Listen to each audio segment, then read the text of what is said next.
In high school, I fell in love with the sciences. So when it came to choosing a course that I would do in university, I knew I wanted to do biomedical sciences. I wanted Biomedical I science. wanted to work like in Kemri level 4, handling Ebola. Okay, I don't even know what that is, first of all. Okay, I know what Ebola is, but I don't know what Kemri is. Kemri, Kenya Medical Research Institute, where all the diseases Now I know. are. Not that I'd be interested in So doing research you watch about. all those horror movies, the guys. Yes, like those yes, suits, yeah. That's what I envisioned my life. Me like test Microscope, tubes, microscopes, yeah. finding the cure of something. Yeah. Then at that time, I was in 844 system. So that means food at this point you've actually just. It was just something I enjoyed at that home. you do at home, yeah, with my dad. Yeah. Mm-hmm. So, when you finished fourth form, you had this 2-year wait period. Mm-hmm. So I asked my parents if I could move to Tanzania. That's where my sister was staying, and just hang out there for 2 years and then come Chill, back. yeah. So when I was there, my sister was the food and beverage chilling manager. for 2 years or 1 year, Sheila? It was 2 years, 2001 to 2003. I'm just saying, like, people used to take like a 1 year break. Now that I think of it, you took 2. I took 2. Okay. So I was in TZ for 2 years. My sister at that time was the F&B manager of Sheraton, Dar es Salaam. And she immersed me into the kitchen, and I saw that lifestyle. I loved it. I used to work for a football club. A football club? Football? Yeah, I used to be a graphic designer. You're lying. So basically, wait. All these random things that you just... So first I used to design, how that's when these plastic cards came, so I was doing the membership cards. Oh, yeah. For a Simba. And at that time is when Why are you saying it like that? For Simba? For Simba. I still love Simba. I'm such a Simba girl. Go Simba. And for those 2 years, it was fantastic. Yeah. I got immersed into Bongo Flavor also at that time. That's the first time I met... Mr. Nani, what's his name? Diamond, or? No, then we had... and now people are going to know how old I am. Juma Nature. Now people... No, But then Professor J was just an artist. He was not a politician. Yeah. And then East Coast Most family. of them were just coming up. They were not like... They were just like... Can I give a random story? Yeah. East Coast family.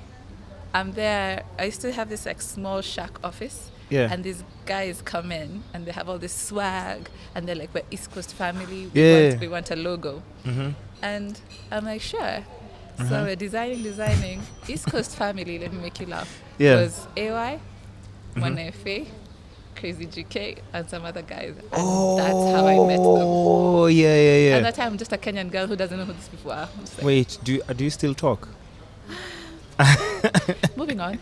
Okay. So after I left, I was working not really working, but seeing my sister working in that environment, I fell in love with it. I fell in love with kitchen, presentation. At the hotel level. Yeah. So when I came back to Kenya and went to university and I was allowed to change my course from biomedical sciences to hotel and institution management, I did it immediately. Long story short, ended up doing an internship at Mombasa Serena. Yeah. Lovely. That's when I learned how to work with seafood because it was fresh from the sea.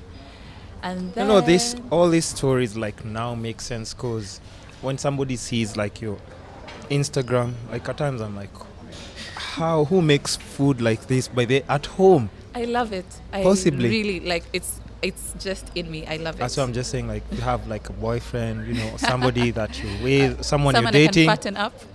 No, that's not a good thing. That's the biggest disadvantage of now dating someone like but you. You see, now that's the thing. You guys see the good side. Feed someone. Yeah, because not everything comes out perfectly. You eat the good and the bad. Oh, you experiment. Yeah, they experimental food as well? Yeah, because you remember I'm developing a recipe and they don't always work out. Yeah. But since this is dinner, you just take this and the Eno will be here just in case.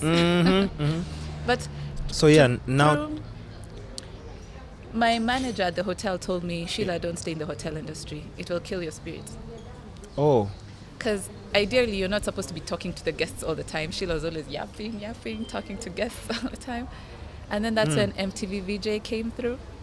I auditioned for Mombasa. I won the Mombasa leg of the VJ search. came to Nairobi. Now I remember. You see how old I am? I feel like now I've been listen, no, chill. Age ain't nothing but a number. Oh, yeah. It's a mindset. Plus, you see, here's the thing. When you're like 16, when you're told someone is like, let's say, even if you're told someone is 22 or 23, but like, hey, that person is old. Hey, you get there. You get 25. Like, hey, okay, those people are old. Now from there, I don't even want to start saying any other numbers because now you're starting like, oh shit, I used to be that kid who was saying like other people are old, and then you're actually like a grown up. Yeah. But now you realize how being a grown up, you're just the same old person. You're still trying to figure a lot of shit out. You're trying to move day by day. But so VJ, the audition allowed me to know that I wanted to be in media. Yeah. That's when I worked with Homeboys Radio, which was amazing. And that explains, like, you know, how she can actually just speak well next to the microphone. You have a radio voice, first of all. You know that, right? I can't stand the sound of my own voice. No, everybody says that. Did you ever used to use like headphones when you're at Homeboys? Or you're those people like, I don't want to hear my voice?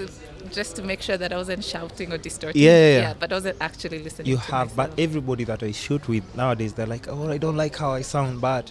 Even I used to be like that. I heard even Madonna is like that. When I heard that, I was like... everyone says that, first of all. Everyone just says that. Until now you do it over and over and over again. Be like, you should do like your podcast and do it about food and everything. Oh, yeah, that's definitely... You're inspiring me. I will definitely do it. Yeah. So...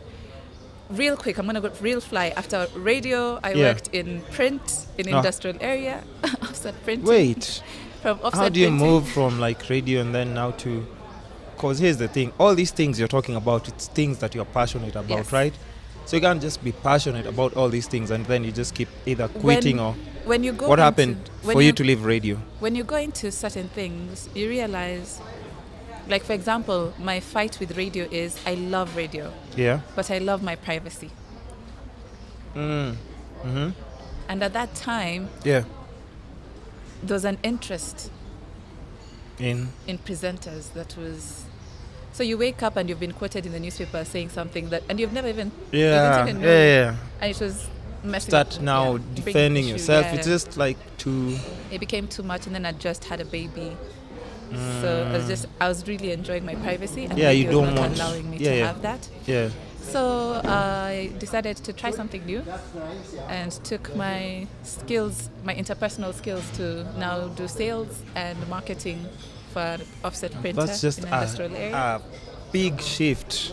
I enjoyed it But here's the thing, you know, one very important thing. Like when you're in a job like place, how do you just become like a free spirit?